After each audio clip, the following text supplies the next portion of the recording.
girl, you are so pretty, pretty, pretty, pretty. Baby girl, you are so pretty, pretty, pretty, pretty. Females made you just to trick me, trick me, trick me, trick me. 'Cause baby girl, you are so easily pretty. The only reason that I can do tonight is 'cause I know you were invited. The only reason that the stresses can die is 'cause I thought that you would like it. I'm only gone for the secret outside, because I want you to like that. The only reason I can do tonight is because I really like you, and I cannot hide it. Want to remember your mind, the laces that goes over your thighs. Just why just tell me that you feel like I do, because I really like you. Hi, this is Jessica Javens Talk, a podcast that helps you transform your life inside out into a life you truly love. Welcome to season 1, and I'm very excited today. I met somebody new that has shared a little bit about a world that I did not know, but it really inspired me, and I really, really want to share with you who are listening to this episode. This young man has a background and a mix of difficult situations and amazing things and transformations that he was able to do with his life. And I would love to welcome Sqoot Dorrell Smith. Hello, Sqoot. Hey, how you doing today? How you doing this evening, actually? Yeah, I'm doing great. I'm so happy that you accepted to come to my podcast and that we can chat a little bit more and share with my viewers a little bit about your story. So tell us a little bit about you. Well, one, thanks for having me here. It's always an honor to get on other people's podcasts and, network and share stories. A little bit about myself is born and raised in Chicago. Went off to the military, retired out the military, began writing music while I was in the military, and started my real success, about 6 years ago, around 2019, in music and also in real estate investing. So that's what I've been doing. That's awesome. That's awesome. So there's something that you told me earlier that I want to go into, which is, how did you actually go through finding yourself, that version throughout your artistic journey? Well, the first thing is I had to make a lot of mistakes, and just being repetitive. Like, when I started really taking rap serious, it's because someone actually heard me rapping while I was on my deployment to Iraq in 2006. And I would go to his trailer. He have this little program on his computer, and he'll just play some beats, and I just rap to it. And it came from a one-time thing to me doing it every day, to where I started gaining attention in certain aspects. And even though I had a commander that really didn't care for it, I think he got used to it, and he became a fan eventually. That's awesome. So yeah, that's where it started. And then around 2012, when I met a lot of other musicians that was already signed to Def Jam and Interscope, and work with their producers and stuff like that. And yeah, that's how I got started with it. And tell me this, for you to be able to be doing this or rapping, you probably have a history of what you enjoyed or what you were exposed to, right? So that was probably influencing you at this point to decide to rap and how to rap. Definitely. The funny thing about it is, I remember when I first started linking up with the other musicians that they wanted me to talk about the military guns, and I wasn't really comfortable yet because I was in my early stages of my recovery as far as with PTSD, because I was in the infantry. So I have real live experience combat as far as doing the stuff that people play video games like Call of Duty. So I've done that stuff in real life. So it was kind of hard for me to talk about it. I really don't talk about it a lot, but that's what they wanted from me, and I didn't want to give them that yet. Like, I'll throw little bits and pieces in, but it's a journey pretty much, and I had to really figure out who I was as the artist, as far as me being Dorrell Smith or Sqoot, versus me going and sounding like people that influenced me, like Tupac, 50, and other artists in the past. So like, it took a while for me to come into my own, and the biggest thing was me finding out who I was outside of the rapper or the guy. I had to find out who I really was. And that's when I was able to really just make my music and find my truth, pretty much. How long did that take? If you had to just give me a ballpark, how long did it take you from starting from that point that you were recording, and people start calling people's attention to this point where you became your version and comfortable and happy with that? You know what? It took I say about 12 years. Wow. Listen to this. This is very interesting. We're living at a time of everything has to be immediate. Everything has to be short and fast. Everything I have to learn in 5 minutes. By the way, a 5-minute video is too long. Everything is instant, right? Instant fast food, instant screen, instant gratification, instant everything. Lose weight, lose 100 pounds in, I don't know, 30 days or whatever, right? So, and it's a very dangerous belief that is being put out there. And I love that you're sharing this because it puts into perspective the reality of success. Success does not come overnight. It does need consistency and intention.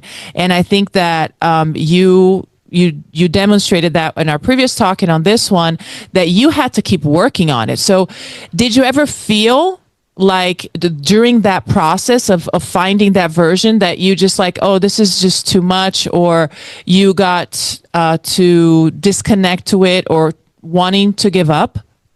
Definitely. Like, it took me 12 years. Like, I was, when, you think back, if I go back 12 years from today, where I'm at right now and being as old as I am, like, if I go back, I always wanted things done a certain way in a certain time frame. I put goals in a time frame that I got to do it in.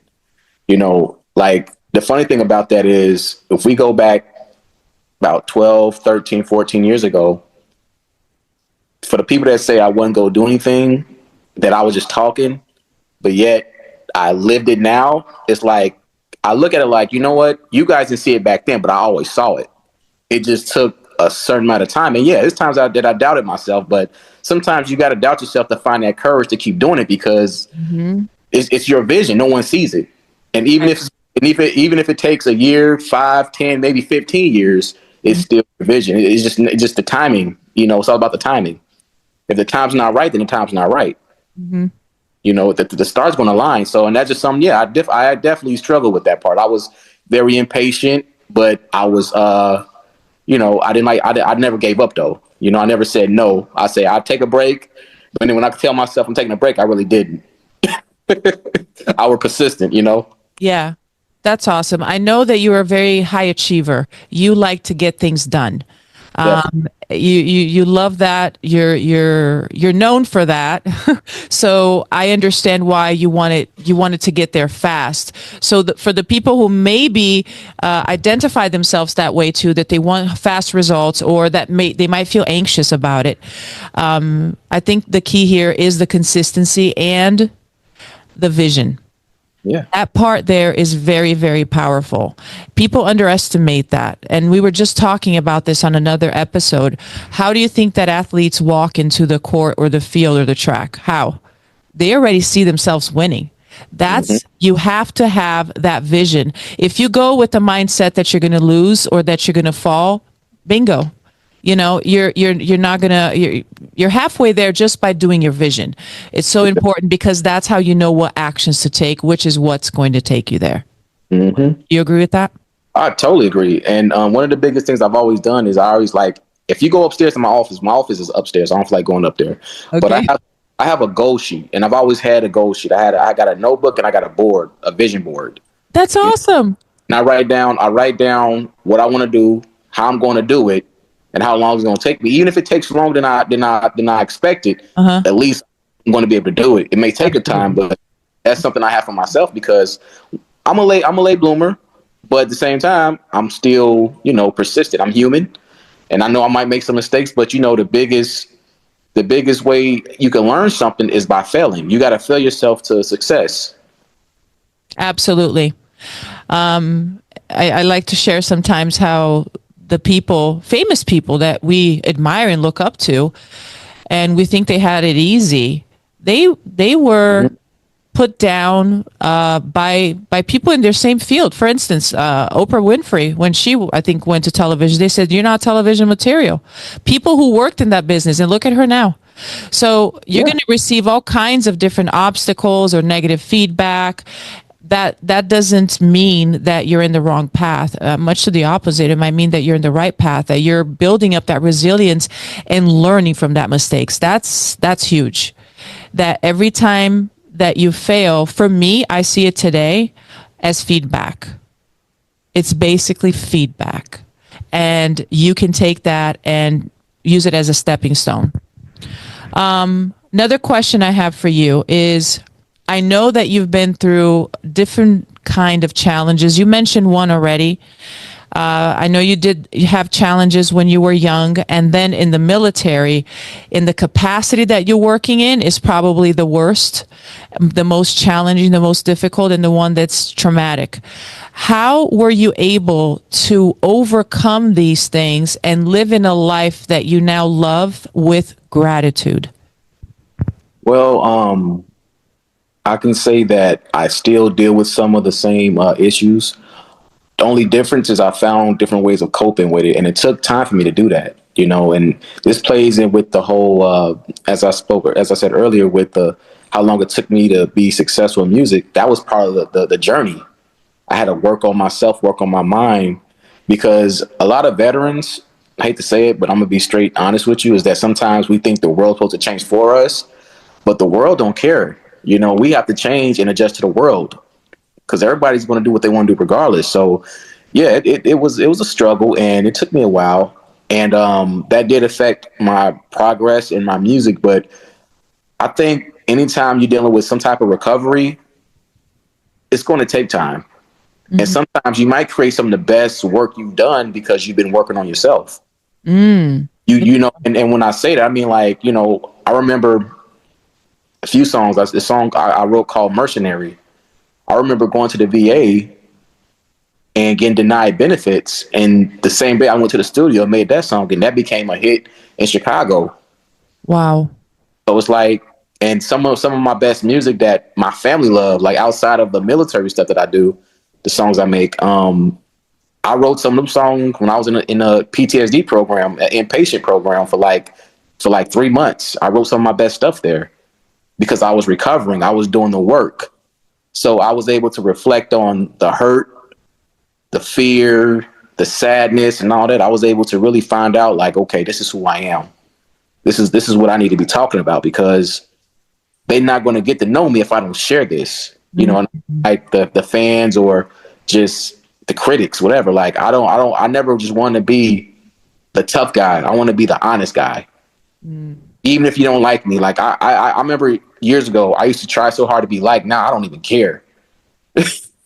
Like me or hate me, I'm still going to be me regardless. So I don't even care. So I think that was one of the biggest things, is that I try so hard when I was younger for people to like me. Now, I mean, as I got older, I stopped caring a long time ago. I was like, I don't care.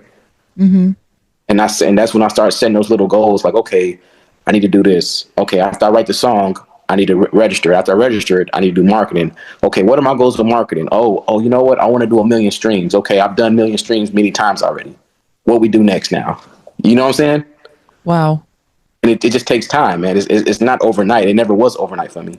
No, and it's not, and that's the perspective that we have to have and change back, especially for the generations before us. Really. Yeah.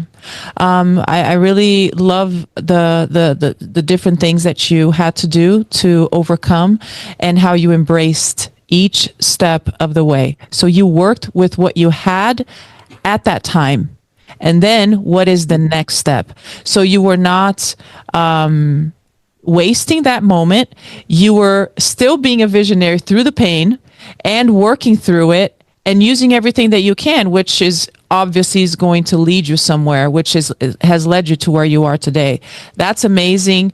Some people get lost in the process, and that's very impressive that you did that. So I know that this is going to inspire many people who are listening here today, because we all go through things in life sooner or later, and this story can definitely help them to have the right perspective and get their grid together. Now, jumping to changing the subject a little bit to another part of your life, because we're talking here about a life that you truly love. So we can't talk just about one thing. So there's another part of your life that was very interesting to me, which is what I stepped in less than 2 years ago, out of a complete conservative, comfortable, fear-based life into something that you're starting to work with, which I'm passionate about. What aspect of the money freedom that you have now has helped you to be successful? So your financial part, how did you stir up to be where you are right now? What was your vision and what you're up to right now? Well, I can tell you, I kind of saw, I say about 2017, 2018. I got tired of just existing. And I was like, you know what? There's music, but there's also, I need to be thinking about my children too. You know, because I'm a father, I have kids, and, you know, I'm also a husband as well. So at the time I wasn't a husband, but I'm a husband now. So like, I kind of knew what I wanted in life. I knew I wanted to be married. I knew I wanted to take care of all my family members, my kids. So I said, how can I position myself? You know, because I mean, I've always had that fear of, okay, if this music don't work out, what do I do then? You know, what do I do next? So I guess having that, I'm not going to say just fear. I'm just going to say just being open-minded to other possibilities, having that, and, you know, taking a risk, especially when I knew nothing about anything. You know, like, I'm going to be honest with you. If I don't know something about something, I'm going to ask you, like, hey, I don't know much about this, but can you show me or, you know, give me some information about so-and-so? And that's what I did with real estate.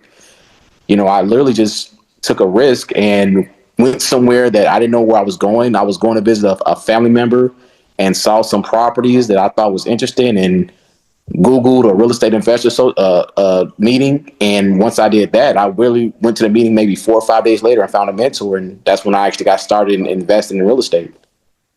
That's awesome.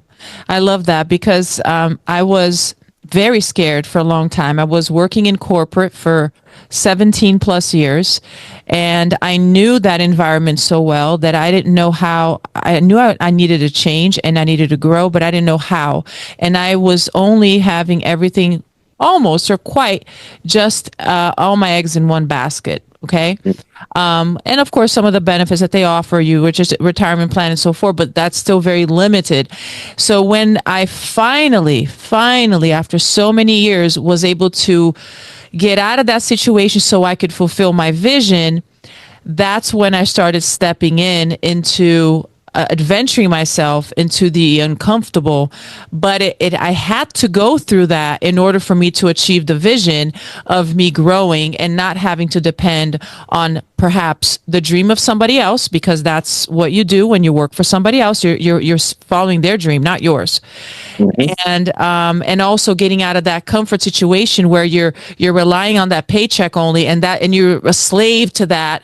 And it's like the rat race, right? And there you go. So I changed that so much that it changed me completely. And now I absolutely love that part. And I'm so happy that you are venturing that way too. And how much beneficial is that?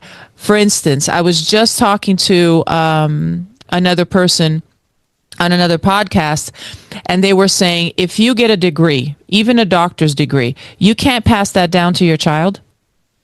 Sure. But if you work with investments and you do all of that, like you went after the information, getting the right mentor, educating yourself, asking questions, not being afraid of asking questions. You're getting all of this, and you can teach that tool for your children, and they now have, without having to learn maybe from a degree or something, but they have it from you, and they can start making money and understanding that and getting those benefits, not even counting what you're making and passing down. So hands down, this is amazing. I really love that.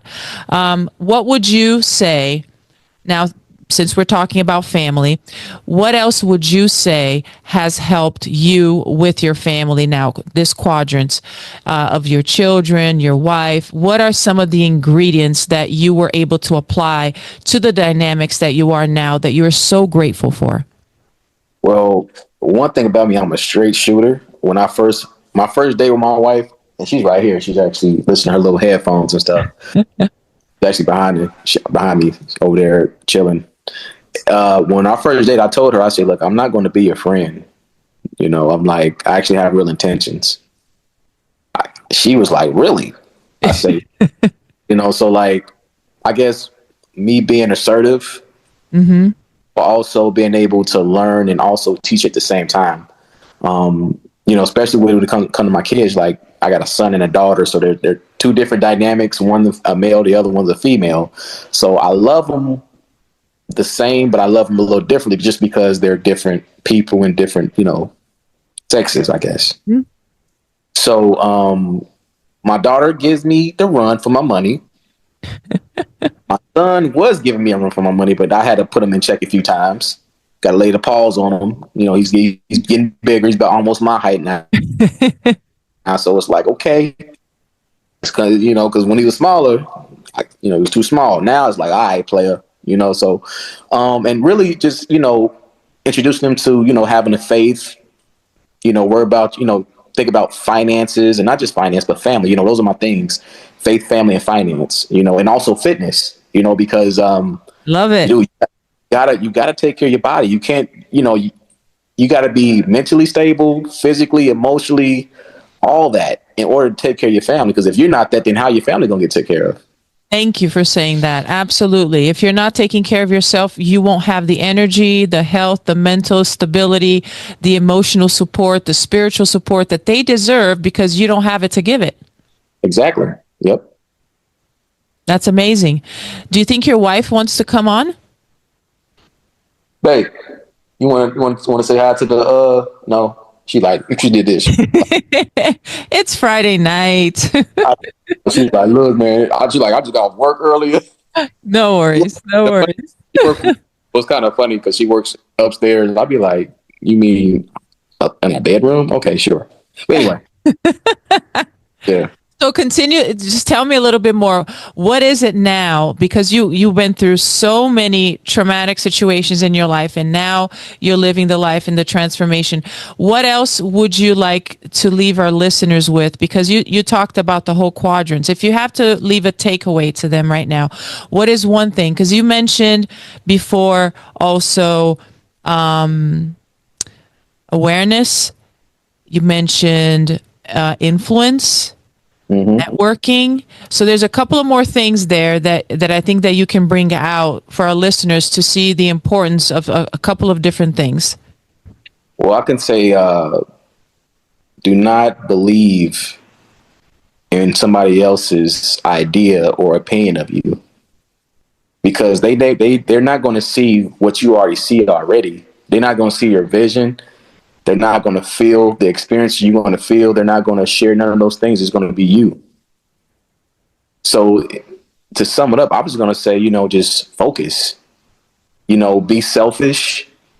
Don't be self-serving. It's a difference. Being self-serving is what, cheaters do. But if you're selfish enough to love yourself enough to persist at what you want to complete in your life, your dream, to live your dreams, you may not have it all at once, but you can have it all separately, which means you can actually have it all. Right. So just stay focused, really, and don't listen to all the naysay. That's somebody else's fear, and fear is false, appearing real. It's not yours; it's theirs. That's right.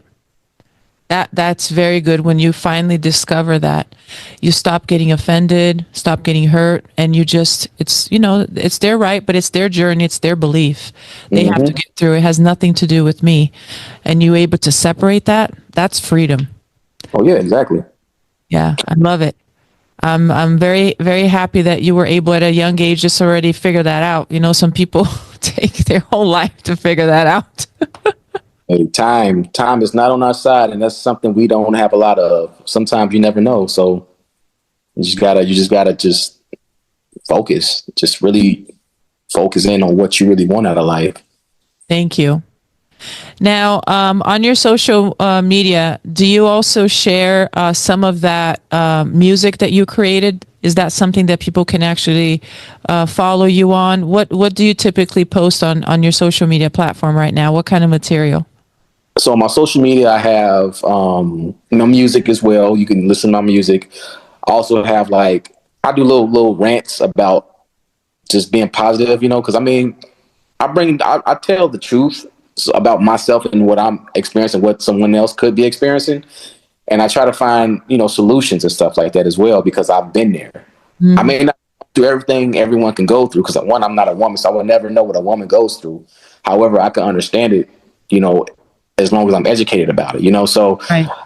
It's music, it's rants, and it's also, education about finances and ways you can, take care of your money. You don't have to just do an LLC. You can do a trust fund and all that stuff. So, I love it. all that stuff. But I'm on Facebook. My Facebook is Darrell Smith, which is my government name. On Instagram, it is Sqooty1, which is SQOOTY1. Same thing on Twitter.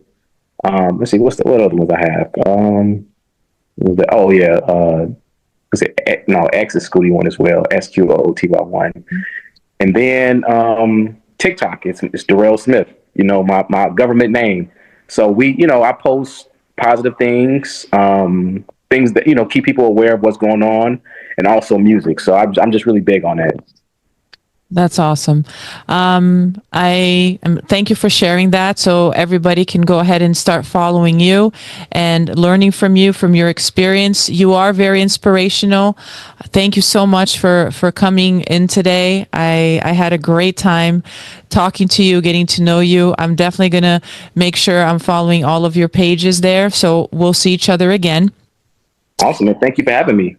Yes, thank you so much. So this is a show that's being brought by Forever Living, which is the best aloe vera juice in the world that helped my wellness to be transformed. And this show is produced by the I Am Beast Network. My name is Jessica Javens, and this is Jessica Javens Talk. Baby girl, you are so pretty, pretty, pretty, pretty. Baby girl, you are so pretty, pretty, pretty, pretty. Females magic just to trick me, trick me, trick me, trick me. 'Cause baby girl, you are so easily pretty.